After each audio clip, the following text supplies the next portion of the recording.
eleksyon na, ilang buwan na lang. Opo. So, as PDP chairman, meron na tayong dalawang siguradong kandidato. Unang-una, anong masasabi niyo na si Tol, iniwan na tayo?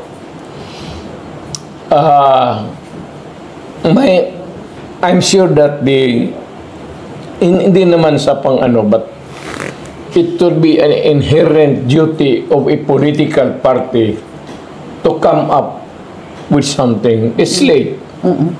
At the very least, itong senatorial. Maybe kung hindi ka makakuha, but if I can get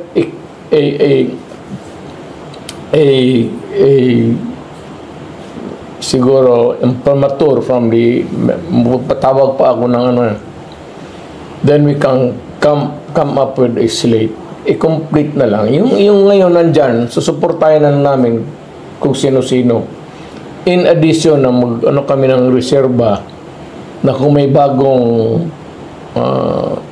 sasampa na gustong tumakbo, ilaglag ko na lang yung hindi masyado, hindi ko kakapartido, hindi ko kaibigan, o yung ayaw ko yung muka.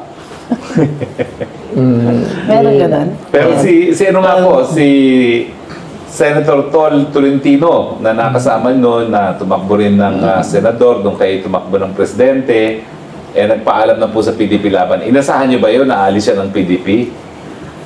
Ganito yan eh. Hindi ko inasahan. Pero sinabi niya sa akin. Ang maganda naman kay Senator Tolentino is nag-usap kami.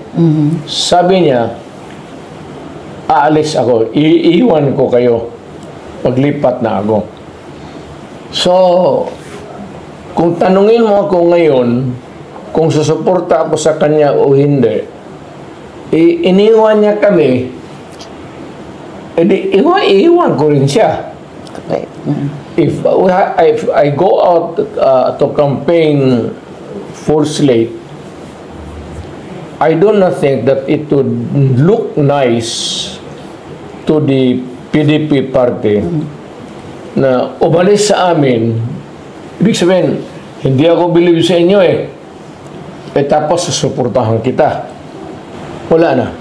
At ako naman, ang salaro na ito, iniwan mo ako, bakit kita susuportahan?